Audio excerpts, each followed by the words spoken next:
నమస్తే, welcome to legal talk with Anusha.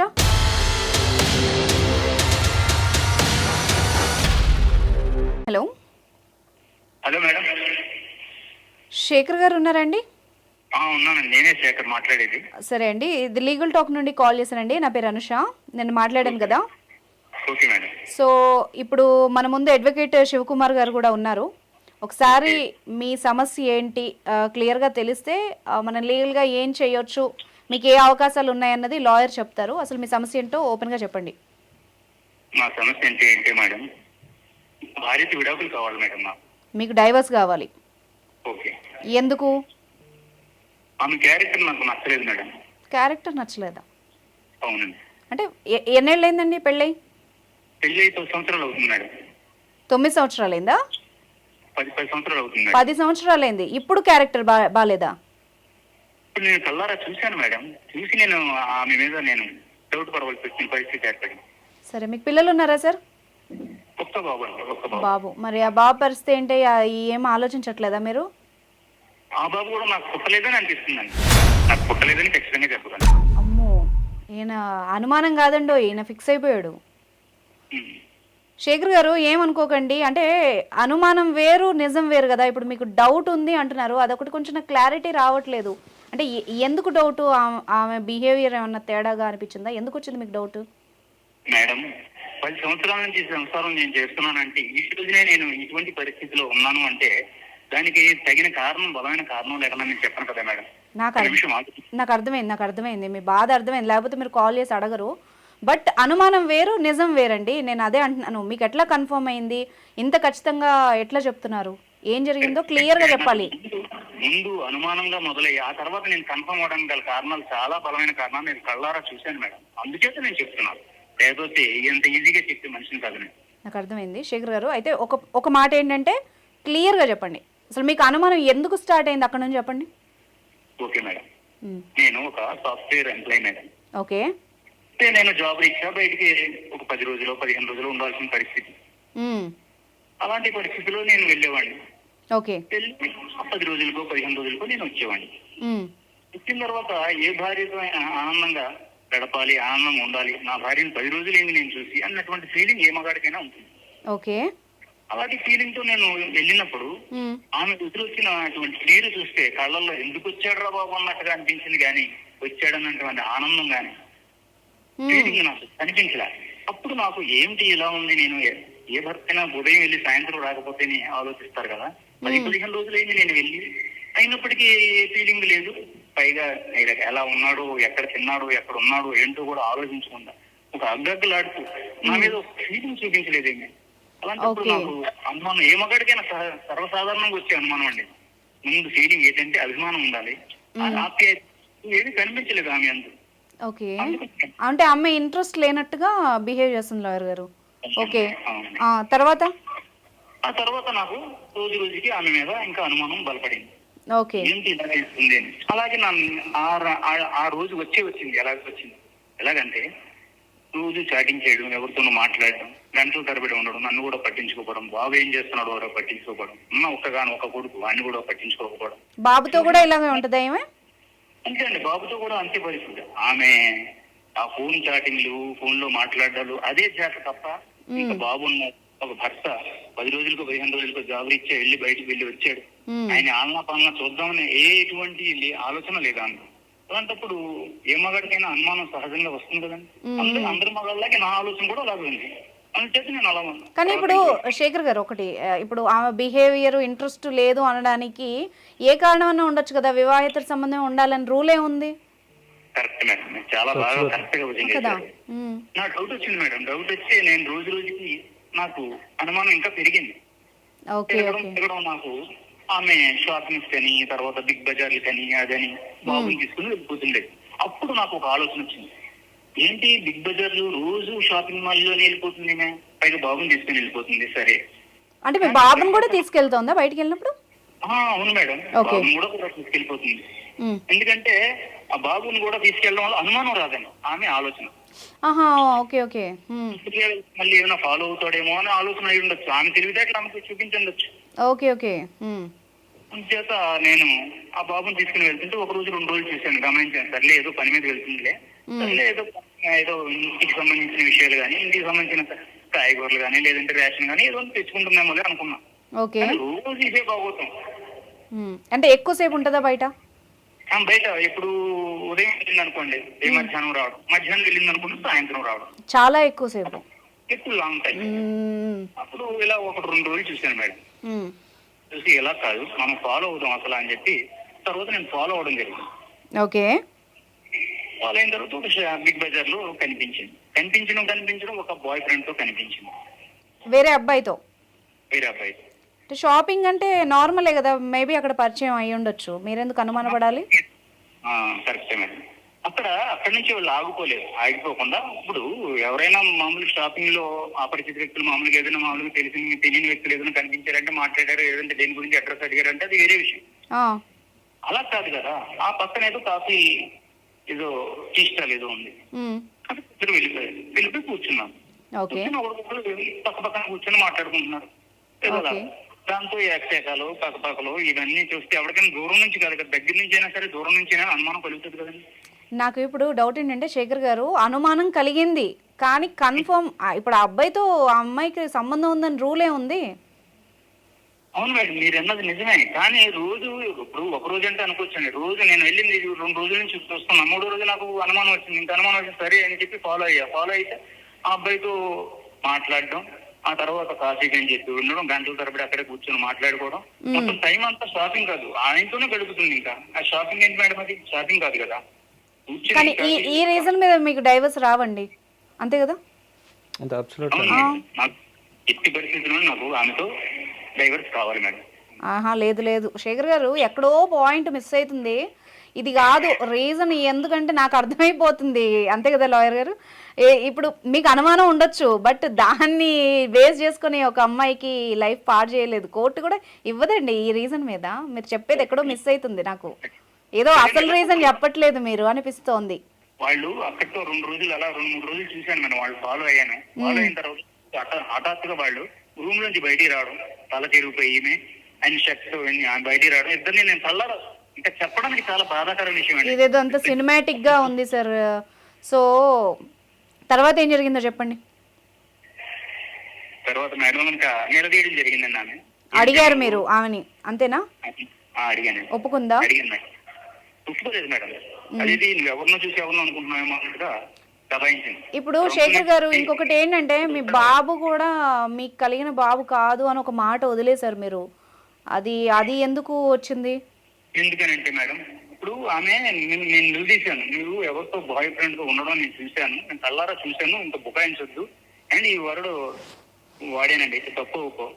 నువ్వు రంకు నేర్చింది బొంకు నేర్చుతుంది అన్నట్టుగా నువ్వు ప్రవర్తిస్తున్నావు, నువ్వు నా దగ్గర నీ వేషాలు ఏం సాగు, నేను రెడ్ హ్యాండెడ్ గా నేను చూశాను, నువ్వు ఒప్పుకోవాల్సిందే అని చెప్పాను.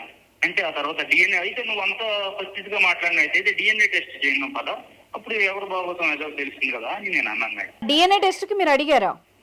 అడిగాను మేడం. అడిగిన వెంటనే ఒప్పుకోలేదు, ఫస్ట్ ఏమో ఒప్పుకోలేదు, కానీ నేను మొత్తం మీద ఒప్పించాను. ఎందుకు అంత బాధపడిపోతావు, నువ్వు తప్పు ఏందని అయితే డిఎన్ఏ టెస్ట్ వెళ్ళిపోతావు కదా నేను అడిగాను మేడం. ఆఖరికి ఒప్పుకున్న తర్వాత డిఎన్ఏలో ఏం జరిగిందంటే అతనిది కాదు నాది కాదు, ఏం చేయాలో ఎవరితో చెప్పుకోవాలో ఎవరితో పాలు పంచుకోవాలో ఈ బాధను ఎవరితో చెప్పుకోవాలో కూడా చెప్పలేని పరిస్థితి. ఎందుకంటే చెప్పుకున్న ఒకవైపు తండ్రి, ఒకవైపునేమో కట్టుకున్న భార్య, ఎవరితో చెప్పుకున్నా మా పొరువే కదా. ఏ విధంగా దీన్ని మనం పరిష్కరించాలన్నటువంటి కాదండి. ఇప్పుడు నాకు ఒక డౌట్ ఏంటంటే, మీకు కన్ఫర్మ్ అయిందా? అదొక్కటే క్లారిటీ ఇవ్వండి, దాని తర్వాత ఏం చేయాలో ఆలోచిద్దాం.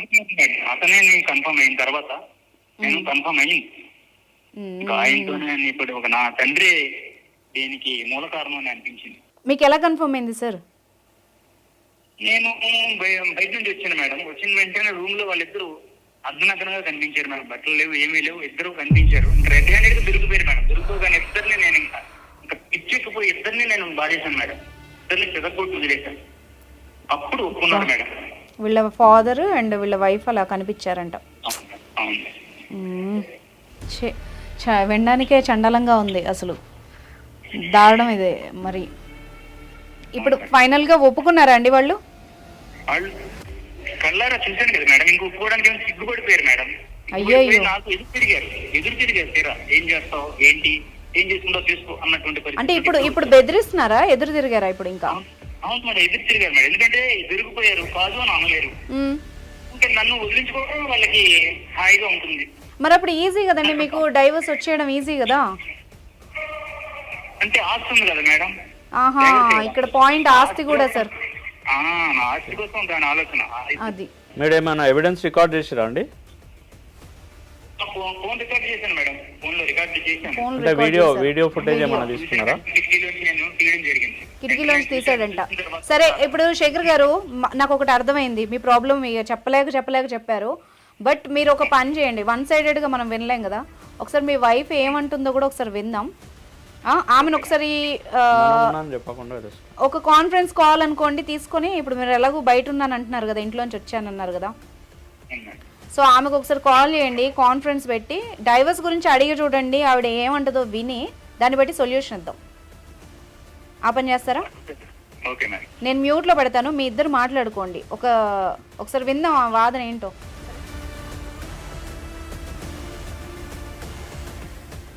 చెప్పు. అదే మా సమస్య గురించి నేను లాయర్ గారి పెట్టాను. ఏంటి? మన ఇద్దరి సమస్య గురించి లాయర్ గారి దగ్గర చెప్పడం జరిగింది. మన సమస్య గురించి లాయర్ గారి దగ్గర చెప్తారా? ఎవరిని అడిగి చెప్తారు మీరు? మరి నువ్వు చేసిన బాగోతులన్నీ అలా చూస్తూ ఊరుకోమంటావా? ఏం చేశానని? నువ్వు నా కన్న తండ్రితో నువ్వు ఇల్లీగల్ కాంటాక్ట్ పెట్టుకుని ఏం చేశానని అడుగుతున్నావు. చూసారా? చూసారా? ఉందా? చూస్తాను కదా, రూమ్ లో నేను చూసాను కదా. చూస్తాను కదా మీ ఇద్దరిని చూస్తాను కదా. రూమ్ లో ఉంటే మాత్రాన రూమ్ లో మీరు అర్ధనగ్నంగా ఉండడం చూస్తాను కదా, ఇంకంతకంటే ఏం కావాలి ఆధారం? అబద్ధాలు చెప్పకండి. అబద్ధాలు కాదు, నిజం. నా దగ్గర ఉన్న ప్రూఫ్ వదిలించుకోవడానికి మీరు ఇలా నిందలు వేయడం ఏమన్నా బాగుందా? నా దగ్గర ఆధారాలు ఉన్నాయి. ఒక తండ్రి మీదనే తండ్రితో పెట్టుకోవడానికి సిగ్గులేందని నువ్వు. నేను జాగ్రత్తగా మాట్లాడు. జాగ్రత్త కాదు, నువ్వు చేసిందని విలువగా మాట్లాడద్దు. చేసిందని జాగ్రత్తగా మాట్లాడు. చేసిందని నువ్వే అంత ఇదిగా కళాఖండగా మాట్లాడితే ఏ తప్పు చేయలేని వాడిని కళ్ళారా చూసుకోండి. నేను ఎలా మాట్లాడాలా చెప్పు? మీరు ఎలా చెప్తారు నేను తప్పు చేశానని? నేను కళ్ళారా ఎట్లా చెప్తావు నువ్వు అసలు? రోజు ఇద్దరిని నేను రెడ్ హ్యాండెడ్ చూశాను, దాని దగ్గర రికార్డు, నా దగ్గర ఉంది రికార్డింగ్. ఏమని అంటే అన్ని నువ్వు సీసీ కెమెరాలు అన్ని పెట్టేసినావా? చేశాను నేను. సీసీ కెమెరాలతో చేశానా, లేదంటే నా ఫోన్ కాల్ లో చేశానా, లేకపోతే నా ఫోన్ మొబైల్ లో చేశానా, ఇవన్నీ నీకు అనవసరం. నా దగ్గర ఆధారాలు దగ్గర నేను ఏం ఆధారాలు ఉన్నాయి చూపించు. ఆధారాలు నీకు బెదిరిస్తున్నావా? ఎవరిని బెదిరిస్తున్నావు? నేను బెదిరిపోతా అనుకుంటున్నావా? ఎవరికైతే చూపించాలో వాళ్ళకి చూపించాను. వాళ్ళకి చూపించుకోపో. ఏం చేయాలనుకున్నావు నువ్వు అదే చేసుకో. నాకేం భయం లేదు. నువ్వు మా నాన్న వేసే వేషాలన్నీ నాకు తెలుసు. మీ ఇద్దరు కలిసి తెలుసు, అవన్నీ అనవసరం. నువ్వు డైవర్స్ కి ఉబే అయ్యి నువ్వు సంతకం పెడితే ఇద్దరికి నువ్వు పెట్టమంటే నేను పెడతాను అనుకున్నావా? ఏంటి పెట్టేది? ఏం చేసుకుంటా చేసుకో. నేను జీవితం సాధించలేను. ఇంకా అనవసరం నీ క్యారెక్టర్ లేనప్పుడు ఆయన ఆడదాంతో ఉండవలసిన అవసరం నాకు లేదు. అనవసరం. ఇంకా అంటే నువ్వు చెప్తే నేను వింటా అనుకున్నావా? నువ్వు వినాలి. ఎందుకు పెళ్లి చేసుకున్నప్పుడు చచ్చేంత వరకు భరించాలి, తప్పదు. నువ్వు సంతకాలు పెట్టమని నేను ఎందుకు పెడతాను అసలు? బజారుగా నేను ఆదరించడం. మాటలు జాగ్రత్తగా మాట్లాడమని ముందే చెప్పిన. పిచ్చి పిచ్చి మాటలు మాట్లాడితే బాగుండదు. హృదయంతో ఆదేశంగా మాట్లాడితే కలరా చూశాను కదా మా నాన్న. నిన్ను కూడా ఏంటి నువ్వు చేసేది? చెప్పద్దు. ఇద్దరు కదా నా దగ్గర రికార్డింగ్ ఉందంటున్నాను కదా, నా దగ్గర రికార్డింగ్ ఉంది. మొత్తం చూపించు. రికార్డింగ్ ఏమున్నాయో నీ వీడియోలు ఏమున్నాయో నాకు అన్ని చూపించు. అంతా మర్యాదగా డైవర్స్ ఇస్తే ఇద్దరికి క్షేమం. అది అంటే డైవర్స్ ఇచ్చి ఇంటి పరువు తీసుకుందాం అనుకుంటావా? ఎవరి ఇంటి పరువు తీస్తావు నువ్వు? పరువా లేకుంటే ఎవరి పరువు తీస్తావు? అంటే అలా ఆలోచిస్తున్నావు. ఆరాసంగా ఈడేలా ఏం చేస్తారంటే ఒకవైపు ఏమో నాన్న, ఒకవైపు ఏమో భార్య, ఏ విధంగా ఇది పరువు పట్టుకుంటావు? మరి ఏం చేస్తావు ఇప్పుడు నువ్వు? నువ్వు అసలు ఇప్పుడు వీడి బరువు ఎలా ధైర్యం ఉందా? ఇప్పుడు మహానటి బాబోయ్ ధైర్యం ఉందా? మీ మొహాలు కలుసుకోలేదు. మీలాంటి వ్యక్తుల మధ్య ఉండాలనుకుంటలేదు నేను. ఇంకా నా జీవితం ఏం చేస్తావు నువ్వు? ఉండకుండా ఏం చేస్తావు? ఎందుకు ఉండాలి ఇక్కడే? ఇక్కడే ఉండాలి. మామూలుగా ఇవ్వను. రాష్ట్రంగా చేసుకుంటూ అవి చూసుకుంటూ నేను పూర్తి ఉంటావా నన్ను? సరే సరే మాట్లాడదాం. Hello hello hello hello hello hello hold అండి ఒక్క నిమిషం. ఎవరు అనిత గారు నమస్తే అండి. హలో ఎవరండి? నా పేరు అనుష అండి. మేము లీగల్ టాక్ నుండి కాల్ చేసాము. మీ కన్వర్జేషన్ అంతా మనం వింటున్నాం అనమాట. చాలా బాగా మాట్లాడుతున్నారు, పరువు తీసుకోకూడదు అని చెప్పేసి. మీరు చేసింది కరెక్ట్ అని మీకు అనిపిస్తోందా? అసలు మిమ్మల్ని ఎవరండి మధ్యలో రమ్మన్నారు? మధ్యలో కాదమ్మా, మీరు చేసింది కరెక్ట్ అని మీకు అనిపిస్తోందా? అవును అనిపిస్తుంది. అయినా మీరెవరండి అడగడానికి? పర్సనల్ విషయాలు మీరెందుకు వస్తున్నారు? మేమెవరో తర్వాత చెప్తాను, కానీ మీరు చేసింది కరెక్ట్ కాదు అనిత గారు. ఇప్పుడు ఆయన మీరెవరండి చెప్పేది? మీ హస్బెండే లీగల్ సొల్యూషన్ కోసం మీ హస్బెండే అప్రోచ్ అయ్యారు. మాకు ఇక్కడ ఒక అడ్వకేట్ ఉన్నారు. మేము ఇప్పుడు మీడియా తరఫు నుండే మాట్లాడుతున్నాం. లేదండి, ఏది పడితే అది చెప్తా ఉంటారు. అది మీరు నమ్మేసి నన్ను అంటారా? నమ్మడం అంటే గుడ్డిగా ఎవరు నమ్మరండి. ఇప్పుడు కన్వర్జేషన్ విన్నాము, మీ స్టోరీ అంత తెలుసు, ఆయన ఎవిడెన్స్లతో రెడీగా ఉన్నారు. ఆయన రెచ్చగొట్టిందే నేను మాట్లాడిన దానికి మీరు అలా అడుగుతారా నన్ను? ఆయన దగ్గర ఉండే ప్రూఫ్లు ఉన్నాయండి. ఇప్పుడు మీరు చేసింది కరెక్ట్ అని మీరు అనుకుంటున్నారా? అవునండి, నేను చేసింది కరెక్ట్. ఏముంది మీరు తప్పడానికి? అసలు మీరెవరు? సరే ఒక నిమిషం మీరు అలాగే హోల్డ్లో ఉండండి. శేఖర్ గారు చెప్పండి మేడం. సరే ఇప్పుడు మీకు డైవర్స్ కావాలి అంతే కదా, మీ దగ్గర ప్రూఫ్లు ఉన్నాయి. ఇప్పుడు మన లాయర్ గారు ఇన్వాల్వ్ అయ్యి మాట్లాడతారు, ఒకసారి వినండి ఇద్దరు. లాయర్ గారు, ఇప్పుడు ఈయన చెప్పినట్టుగా ఆయన దగ్గర ఎవిడెన్స్ ఉంది, ఆవిడ చేసింది నేను చూశాను అంటున్నాడు. ఇప్పుడు ఈ ఎవిడెన్స్లు ప్రొవైడ్ చేస్తే ఆయనకి డైవర్స్ వస్తాయా? 100% వస్తాయండి. ఇప్పుడు శేఖర్ గారు మీ దగ్గర వీడియో ఫుటేజ్ ఉందంటున్నారు కదా, ఆ ఫుటేజ్ పట్టుకొని మీరు బేస్డ్ ఆన్ అడల్టరీ అనే ఒక గ్రౌండ్ కింద మీరు డివోర్స్ తీసుకునే అవకాశం ఉందండి మీకు. ఓకే, ఇప్పుడు అర్థమైందా? ఆయనకి అవకాశం ఉంది అనిత గారు. మీరు చేసిన తప్పు దొరికిపోయారు, కొంచెం ఇవ్వదంట. మీరు ఇచ్చే అవసరం ఏం లేదు మేడం. మీరు కోర్టులో ఫైల్ చేసిన తర్వాత మీకు సంబంధించిన ఎవిడెన్స్ అనిత గారు, లాయర్ గారు చెప్తున్నారు, ఒకసారి వినండి. మీకు సంబంధించిన ఎవిడెన్స్ కనుక ప్రూవ్ అయితే కంపల్సరీ కోర్టు అనేది కంపల్సరీ డివోర్స్ డిక్లేర్ చేస్తుంది. ఓకే, అర్థమైందా? మీ ఇక్కడ ఎన్ని ఉన్నా గానీ నేను అస్సలు ఇవ్వను. ఫస్ట్ విను అనిత, విను. గారు అంటే బాగా విను. నువ్వు చేసింది చండాలమైన పని. ఫస్ట్ విను.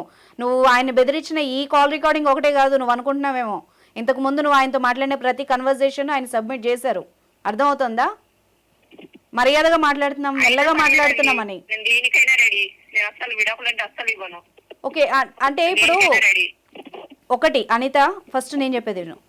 ఇక్కడ నువ్వు చేసిన తప్పు బేస్ చేసుకుని ఆయనకు డైవర్స్ ఖచ్చితంగా వస్తాయి. అది నువ్వు కాదన్నా ఇప్పుడు లాయర్ గారు చెప్పారు, నువ్వు ఇవ్వాల్సిన అవసరం లేదు, ఆయన తీసుకుంటాడు. కానీ ఇక్కడ చండాలమైన విషయం ఏంటంటే, నేను మాట్లాడకూడదు అనుకున్నాను, ఈ దరిద్రమైన కారణం పెట్టి మీరు కనుక డివోర్స్ తీసుకుంటే జనానికి అసలు మీరు ఏం సజెషన్ ఇద్దాం అనుకుంటున్నారు? సొసైటీలో చాలా రాంగ్ ప్రొజెక్షన్ పోతుంది. ఇలాంటి వాళ్ళు కూడా ఉన్నారా అన్నది తెలుస్తుంది. ఇప్పుడు నువ్వు ఎలా ఆయన బెదిరిస్తున్నావు, పరువు పోద్ది అని నీ పరువు కూడా పోతుంది, అది గుర్తుపెట్టుకో. ఆయనకు ఒక్కడికే కాదు అక్కడ పోవాల్సింది. అట్లయితే చెప్తారండి మీరు అసలు. అయినా ఇలా ఫోన్లు మాట్లాడుతుంటే రికార్డ్ చేయడం ఎంతవరకు కరెక్ట్ చెప్పండి? నువ్వు చేసేది కరెక్ట్ కానప్పుడు. హలో అనిత, ఒక్క నిమిషం హోల్డ్. నువ్వు చేసేది నీకు ఎలా కరెక్ట్ అనిపిస్తుందో ఆయన చేసేది కూడా ఆయనకు కరెక్ట్ అనిపిస్తోంది. ఆయన ఏం అనట్లేదు, ఈ చండాలమైన రిలేషన్లో నేను ఉండలేను, నేను బయటికి వెళ్ళిపోతాను, నా లైఫ్ నేను చూసుకుంటాను, మీ ఇద్దరు మొహాలు చూసి ఉండలేకపోతున్నానని చెప్తున్నాడు. అర్థమవుతోందా? శేఖర్ గారు మీరు మాట్లాడండి. శేఖర్ గారు లైన్లో ఉన్నారా? చెప్పండి మేడం. అదిగో ఇప్పుడు అనిత గారి ఇది లేకుండా కూడా మీకు డైవర్స్ వస్తుందండి. మరి అలా ఫైల్ చేసుకుంటారా మీరు? చేస్తాను మేడం. నా మొత్తం మీద ఆవిడతో ఉండకూడదండి, ఇంకా తెగదించి.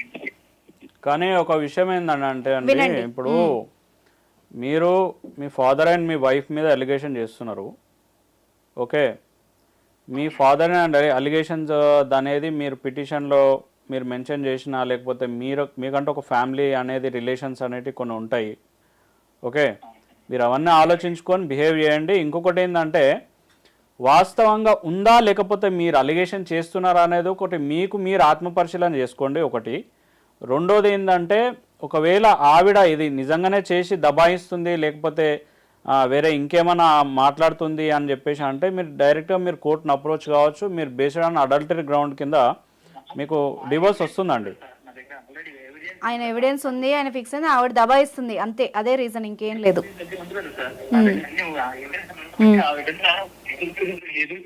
నేను మామూలుగా నేను రెడీ చేసి పెట్టుకున్నాను కదా సార్. ఎవిడెన్సెస్ ఉన్నాయి ఇక్కడ క్లియర్గా. ఇప్పుడు అనిత గారితో మాట్లాడాలి మనం, శేఖర్ గారితో కంటే కూడా. అనిత గారు ఒక కంక్లూజన్కి వచ్చేద్దాం. అనిత గారు, మీకు అర్థమవుతుందో లేదో, మీరు ఆయన పరువు తీస్తారా అని అడిగే బదులు ఒకసారి మీరు కూడా ఆలోచించుకోండి. మీకు అదే కదా, మీరు ఏం సాధించరు, లాస్ట్కి ఆయన పరువు తీసినా మీ పరువు తీసినా ఒకటే అక్కడ. అర్థమవుతుందా? దీన్ని బట్టి ఒకసారి మీరు అన్నట్టు ఒకసారి సెల్ఫ్ చెక్ చేసుకోండి. మీకు ఇప్పుడు బాబు ఉన్నాడు, పెద్దగా అవుతాడు, రేపు ఈ విషయం బయటకు వచ్చింది అనుకోండి, ఆ బాబు మొహం ఎట్లా చూస్తారు అనిత గారు? మీరు ఏం ఆన్సర్ చెప్తారు రేపు క్వశ్చన్ వేస్తే? బాగా బెదిరిస్తున్నారు మీరు. ఒక నిమిషం విను అనిత, విను అనిత, విను అనిత, విను నువ్వు ఫస్ట్. అనిత గారు ఫస్ట్ వినండి, మీరు చెప్పేది వినండి, వినిపించుకోవట్లేదు. మీరు బాగానే దబాయిస్తున్నారండి. నలుగురిలో దబాయించడం వేరు, కోర్టుకు వెళ్తే ఇష్యూ వేరు. అక్కడ మీకంటే దబాయించే వాళ్ళు చాలా మంది ఉంటారు. మీరు అవన్నీ ఫేస్ చేసి నలుగురిలో పరువు పోగొట్టుకొని ఈ ఇష్యూ బయటకు వచ్చి చుట్టాల ముందు అందరి ముందు మీ పరువు తీసుకొని ఆ బాబు ముందు మీరు తల దించుకొని బతకడం కంటే కూడా ఉత్తమమైన సజెషన్ ఏంటంటే మీరు ఏదో ఒకటి డిసైడ్ అవ్వడమే బెటర్ ఇందులో. అంతే కదా సార్? మ్యూచువల్ గా కూర్చొని మీరు మీరు మ్యూచువల్ గా కూడా డివోర్స్ తీసుకునే అవకాశం ఉంటది. ఎందుకంటే అండర్స్టాండింగ్ ని బేస్ చేసుకొని కూడా ఇప్పుడు ఎందుకంటే శేఖర్ గారు చాలా ఆయన మెంటల్ గా కూడా చాలా డిస్టర్బ్ అయిపోయి ఉన్నాడు. ఆయన అసలు నేను బతకలేను అని నేను నాతో మాట్లాడినప్పుడైతే ఆయన ఒక రకంగా నేను వెగిసిపోయాను, నేను బతకలేను, బయట ఎప్పటికైనా తెలుస్తుంది, నేను చచ్చిపోతాను అంటున్నాడు. ఇద్దరు కూడా కలిసి ఉండట్లేదు కదా. ఆయన ఇప్పుడు బయటికి వెళ్ళిపోయాడు కదా, ఆయన్ని వదలొద్దు అనడానికి ఏంటి? వింటున్నావా అనిత? వింటున్నావా? నువ్వు ఫస్ట్ విను. నువ్వు మానసికంగానే కాదు. శేఖర్ గారు ఒక్క నిమిషం, శేఖర్ గారు నేను మాట్లాడతాను. నువ్వు నా జీవితం నుంచి విడిపోయావు అనుకో, నువ్వు సుఖంగా ఉంటావు, నేను సుఖంగా, ఎవరు గొడవ వాళ్ళది. ఇంకా అంతేగాని నువ్వు అనవసరంగా డిస్టర్బ్ చేసి నన్ను డిస్టర్బ్ చేసి నువ్వు డిస్టర్బ్ అయ్యి ఇది చేయడం వల్ల ఏంటంటే నేను ఏం చేసుకోవాలంటే ఇంకా వద్దు. శేఖర్ గారు ఒక్క నిమిషం నా మాట వినండి, నన్ను మాట్లాడినివ్వండి మీ ఇద్దరు. అనిత గారు వింటున్నారు కదా, ఒక మనిషిని అంత హింస పెట్టడం కరెక్ట్ కాదు. మీరు మరి మీకే అందులో వచ్చిన లాభం ఏంటో మాకు తెలియదు, కానీ కనీసం అతన్నన్నా ఫ్రీ బర్డ్గా వదిలేసేయండి. అతని లైఫ్ అతన్ని బతకనివ్వండి. ఆయన్ని ఆల్రెడీ మీరు మానసికంగా, మీకు అర్థం కావట్లేదు, మానసికంగా మీ భర్తను మీరు చంపేశారు, అది గుర్తుపెట్టుకోండి. ఇక్కడ ఏంటంటే మీ డీటెయిల్స్ మాత్రం బయటికి రావు. కాకపోతే మీరు అందరూ బాగుండాలి, మంచిగా సెటిల్ చేసుకోవాలి మీ జీవితాన్ని. అర్థమైందా? అనిత గారు వింటున్నారా? మీరు కావాలి అంటే ఈ ఇష్యూ బయటికి రాకుండా మ్యూచువల్గా కూడా అండర్స్టాండింగ్ మీద కూడా విడిపోవచ్చు. మీరు భర్త కావాలి అనుకుంటే అటు ఆ రిలేషన్ వదిలేయండి. ఇప్పుడు అది అక్కడి దాకా లాగేశారు, తెగేదాకా లాగేశారు. పోనీ ఇప్పుడు ఆయనకు డివోర్స్ కావాలి అంటున్నారు, ఆయన్ని పట్టుకొని అట్లా వేధించడం కూడా కరెక్ట్ కాదు. ఒకసారి మీరు ఆలోచించుకొని ఆయనకి ఏం కావాలో అది చేయండి. లేదు కాదు కుదరదు అంటే ఆయన ఎలాగో ఇప్పుడు షో దాకా వచ్చి లాయర్ని కన్సల్ట్ అయిన వాడు బయటికి పోడా అండి? ఒక లాయర్ దగ్గరికి వెళ్ళి ఇష్యూ చెప్తాడు, కోర్టు ఆ ఎవిడెన్స్లు పెట్టి ఒక నోటీస్ ఇస్తాడు, కోర్టులో కేసు వేస్తాడు. అప్పుడు పోయేది ఎవరు పరువు? మీ అమ్మ నాన్నల ముందు ఇలాగే తలెత్తుకొని నిలబడతారా మీరు? బాగా బెదిరిస్తున్నారు ఆయన్ని. సొసైటీలో ఏ మొహం పెట్టుకొని ఉంటావు అనిత? నాకు అర్థం కాదు. ఆ విషయం బయటకు వచ్చాక ఇప్పుడు ఆయన మ్యూచువల్గా వినండి శేఖర్ గారు, ఒక నిమిషం మాట్లాడొద్దు మీరు. ఇప్పుడు మీరు ఇలా మ్యూచువల్గా తీసుకోవడం వల్ల మీ పరువే దక్కుతుంది, శేఖర్ పరువు కాదు ఇక్కడ పోయేది. అనిత మంచిగా చెప్తున్నాను, నువ్వు ఒక అమ్మాయివి, ఆడదానివి, రేపు అబ్బాయి ఉన్నాడు, సొసైటీని ఫేస్ చేయడం చాలా కష్టం. మరి ఇంత చండాలమైన నిందబడితే మాత్రం అసలు నువ్వు ఫేస్ కూడా చేయలేవు. నువ్వు ఇప్పుడు డబ్బులు ఉండొచ్చేమో, ఆ డబ్బులు నీకైతే శాశ్వతం కాదమ్మా. మీ మామగారు ఆయన ఏం మాయ చేసాడో మాకు తెలియదు, కానీ ఆయన ఎన్ని రోజులు బతుకుతారు, ఆయన ఆయుర్దాయం తీరిన తర్వాత మరి నువ్వు ఎట్లా ఫేస్ చేస్తావు సొసైటీని, అది కూడా చూసుకో. ఇప్పుడు బాగానే అండా ఉంది అని ఎగురుతున్నావు, ఆ కొడుకు మీద ఆయన కూడా బాగా రివర్స్ అవుతున్నాడంట. మరి ఫ్యూచర్లో ఆయన పోయిన తర్వాత మరి నీ పరిస్థితి ఏంటి? నువ్వు ఆ కొడుకు మొహం ఎట్లా చూస్తావు, నలుగురిని ఎట్లా ఫేస్ చేస్తావు, ఇవన్నీ కూడా ఆలోచించుకో బెదిరించే ముందు. నిమిషం పని అనిత చెప్పు. అంటే నేను విడాకులు ఇవ్వకుండా కుదరదమ్మా. ఇంకా ఆయన లేదు ఆయన ఒక మనిషిని ఒకటి గుర్తుపెట్టుకో అనిత, గుర్రాన్ని చెరువు దాకా తీసుకెళ్తావు, నీళ్ళు తాగించలేవు. ఇప్పుడు ఆయన మొహం ముందు అన్ని తప్పులు చేసి నువ్వు మాట్లాడిన విధానానికి నాకే చిరాకు వచ్చింది. ఆయన తెడ్డేలింగా ఉన్నట్టు మాట్లాడుతున్నాను. ఆవిడ చేయించినోడికి తెడ్డేలింగా ఉన్నట్టు మాట్లాడుతున్నాను. ఇంక వదిలేసేయండి, అది డిస్కషన్ అయిపోయింది. నేను ఇప్పుడు ఒకసారి ఏం చెప్పాలి మేడం ఆమెని? శేఖర్ ఒక్క నిమిషం. అనిత గారు, శేఖర్ గారు, మీ ఇద్దరు వినండి. ఒకసారి లాయర్ గారికి ఇస్తాను.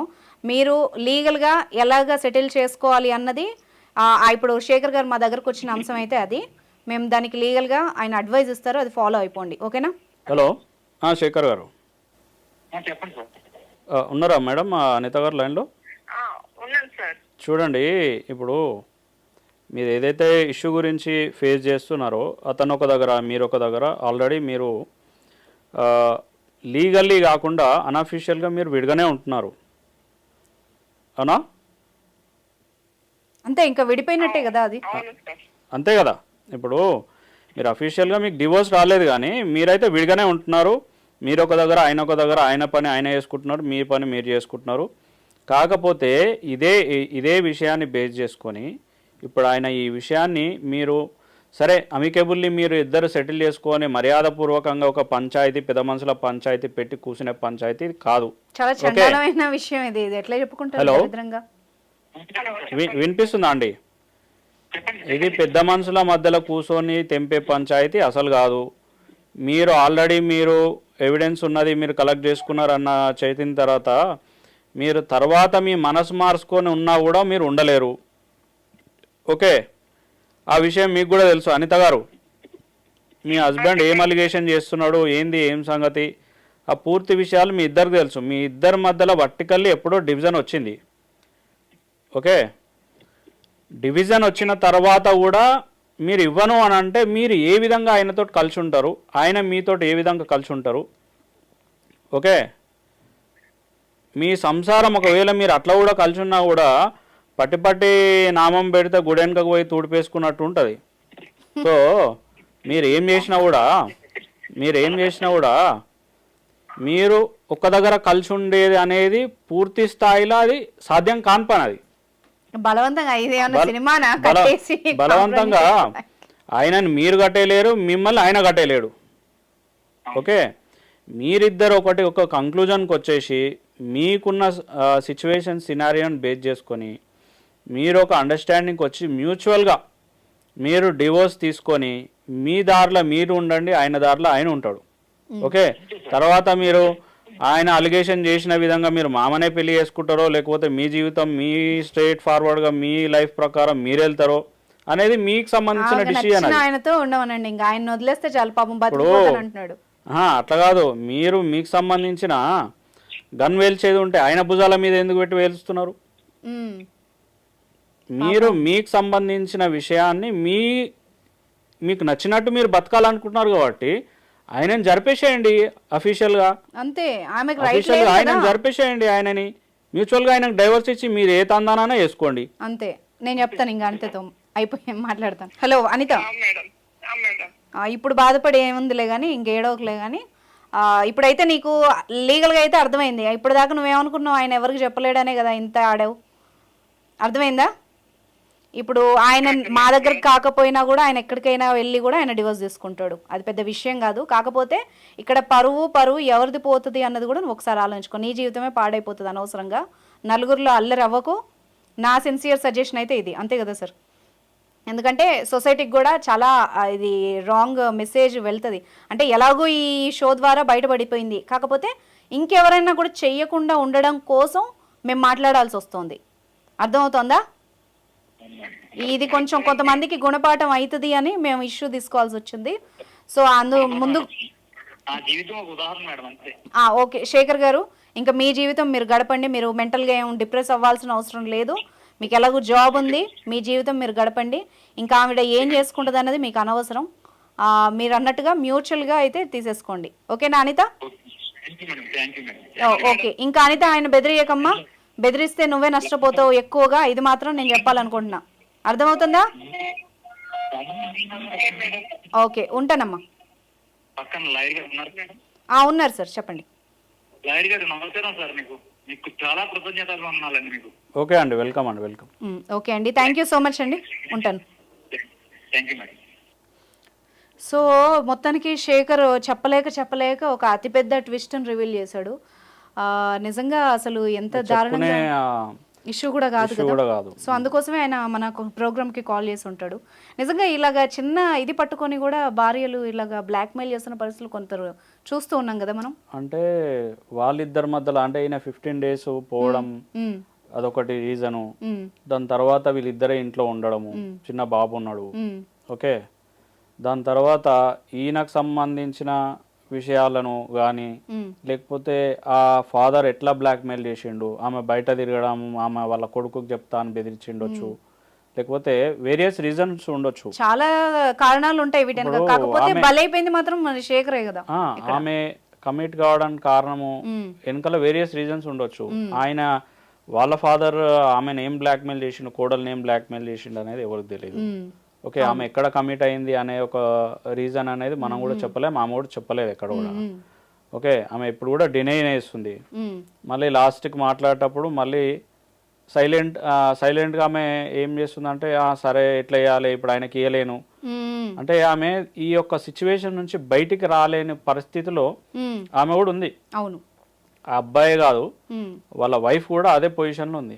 ఇప్పుడు ఏమని డివోర్స్ ఇవ్వాలి? సమాజంలో చుట్టాలల్లో బెదిరిస్తోంది కదా, రివర్స్ లో సమాజంలో చుట్టాలల్లో అన్నిట్లలో వీళ్ళు ఈ విధంగా కలిసి ఉంటున్నారు, మంచిగానే ఉంటున్నారు అనే ఒకటి మెసేజ్ బయట ఉంది.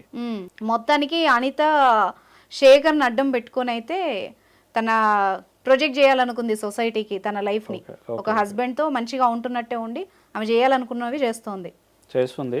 కానీ వాళ్ళు ఏదైతే ఉన్నారో వాళ్ళు ఒక మ్యూచువల్ కి పోయి తీసుకోవడం అనేది ఉత్తమం. ఎందుకంటే ఒకవేళ ఇలాంటి రీజన్స్ అనేటివి మెన్షన్ చేసి బయట సమాజానికి ఒక కోర్టులో పోయి ఒక ఆర్గ్యూ చేసినప్పుడు కొంతమంది అడ్వకేట్లు ఉంటారు, క్లయింట్స్ ఉంటారు, రకరకాల మనుషులు ఉంటారు. కాబట్టి ఇట్లాంటివి మనం బయటికి పోకుండా మెసేజ్ ఇవ్వకుండా వాళ్ళకు వాళ్ళు అమికబుల్లీ సెటిల్ చేసుకొని డివోర్స్ తీసుకుంటే మంచిదని. థ్యాంక్ యూ సో మచ్ అండి మీ టైం స్పెండ్ చేసినందుకు. Thank you.